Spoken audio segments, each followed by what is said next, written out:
They were the faces that defined childhood for entire generations, the bright smiles that brought hope to a dark world. But fame is a fragile thing. For these child stars, the applause faded long before the pain did. Tonight, we uncover the haunting stories of 7 young talents who once ruled Hollywood, and then disappeared completely. From tragic endings to quiet reinventions, these are the children the spotlight forgot. Bobby Driscoll, the boy who became Peter Pan, and never grew up. He was Disney's first official child star, the living embodiment of imagination itself. Bobby Driscoll gave his voice, face, and spirit to Peter Pan, and for a moment, it seemed he could fly forever. But Hollywood is rarely kind to those who grow up. When adolescence hit, Driscoll's once charming looks became a liability. Acne and awkward teenage years led Disney to quietly terminate his contract. One day, he was their golden boy. The next, he was a liability they wouldn't return a call to. Struggling to fit into a world that had discarded him, Driscoll spiraled into addiction, arrests, and homelessness. In 1968, his body was found in a crumbling New York tenement, alone, unidentified, and unclaimed. The boy who played Peter Pan had died a lost man, buried in an unmarked grave on Hart Island. Years later, police matched his fingerprints. His mother, who had been desperately searching for him, finally learned the truth. Too late. The magic boy of Neverland had vanished forever. Jane Withers, from box office rival to commercial unknown before Disney princesses and Nickelodeon prodigies, there was Jane Withers, Hollywood's mischievous sweetheart. She wasn't all dimples and curls like Shirley Temple. She was bold, rebellious, and loved for it. By her early 20s, she had appeared in 38 films, rivaling Temple's fame. Audiences adored her as the spirited troublemaker who could make you laugh even during the Depression. But Hollywood has no space for growing up. When she hit her teens, the studios that once courted her lost interest. Decades later, she resurfaced, not in cinemas, but on American television as Josephine the Plumber, in a series of cleaning product commercials. The girl who once filled theaters was now scrubbing sinks for a paycheck. Jane Withers lived a long life, passing away in 2021. But her story stands as a time capsule, proof that even the brightest lights can flicker into advertising shadows. Brandon DeWilde, the boy who called after Shane Shane, come back! That single line from the 1953 Western Shane immortalized Brandon DeWilde in cinematic history. At just 11 years old, he delivered one of Hollywood's most haunting final scenes, a cry that echoed across American theaters and into eternity. The role earned him an Oscar nomination and the promise of a lifetime career. He transitioned into serious adult roles with ease, starring alongside Paul Newman in HUD, proving that he had both the talent and the range to last. But fate had other plans. In 1972, at the age of 30, Brandon's van collided with a parked truck in Denver. He was pronounced dead shortly after. The child who begged Shane not to leave left too soon. His death froze him in time, forever the boy with the trembling voice, calling out into the desert for a hero who never turned back. Peggy Ann Garner, the girl who made Hollywood cry in the mid-1940s.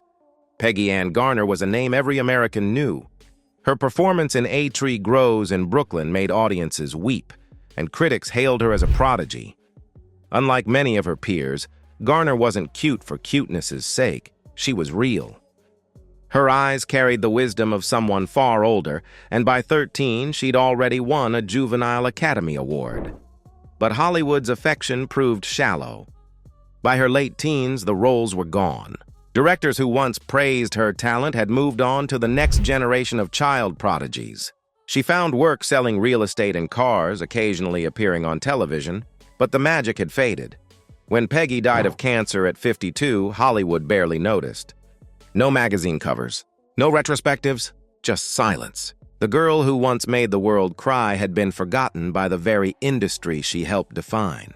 Jackie Coogan, the millionaire child who died broke before there was Macaulay Culkin, there was Jackie Coogan, the world's first child superstar. At just 5 years old, Charlie Chaplin cast him in The Kid, and audiences were mesmerized by his innocence and heartbreak. By adolescence, Coogan was earning millions, enough to buy houses, cars, and more toys than any child could dream of. But when he turned 21, he made a devastating discovery. His parents had spent nearly everything. The betrayal led to a legal battle that created the Coogan Law, still used today to protect child actors' earnings. Though Coogan reclaimed some stability, his career never fully recovered. His later fame came from playing Uncle Fester in The Addams Family, a far cry from the boy who made the world weep beside Chaplin. He'd been the first child millionaire, and the first to prove that in Hollywood, even the rich can be robbed of their childhood. Natalie Wood, the child who grew up. Two Fast Few stories in Hollywood are as haunting as Natalie Wood's. She was only 8 when she starred in Miracle on 34th Street, embodying childhood innocence for millions. But behind the scenes, her life was anything but innocent. Under the control of an ambitious stage mother, Natalie was pushed into the arms of fame and, allegedly, predators. She survived that darkness to become one of the most acclaimed young women in film, starring in Rebel Without a Cause and West Side Story. But the demons of her childhood never truly let go. In 1981, during a yacht trip with her husband Robert Wagner and actor Christopher Walken, Natalie drowned under mysterious circumstances. The case remains one of Hollywood's most chilling, unsolved tragedies. Her death reclassified. Decades later, from accidental to undetermined, she survived the spotlight's glare only to be swallowed by its shadows. The little girl who believed in Santa Claus had grown into a woman haunted by Hollywood's darkest truths. Roddy McDowall, the star who chose to disappear. Roddy McDowall's story isn't one of downfall, it's one of quiet escape. The British-born prodigy captured hearts in How Green Was My Valley and Lassie Come Home. With his refined accent and emotional maturity, he was one of the most dependable child stars of the 1940s. Unlike so many others, McDowall managed to transition to adult roles successfully. He became part of Planet of the Apes and dozens of acclaimed projects. Yet he never seemed to crave the spotlight.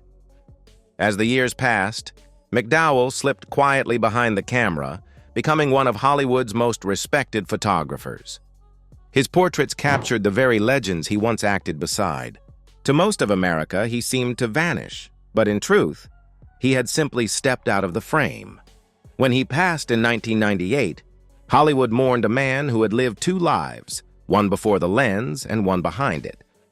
He didn't fade away. He refocused. 7 names, 7 stories, 7 reminders that childhood fame is both a blessing and a curse. For every Jodie Foster who made it through, there are countless others who didn't. They made the world smile before they understood what fame even meant, and paid the price for growing up under its light.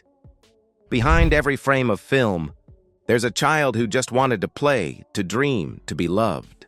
And behind every vanished star, there's a lesson Hollywood still hasn't learned. They weren't just child actors.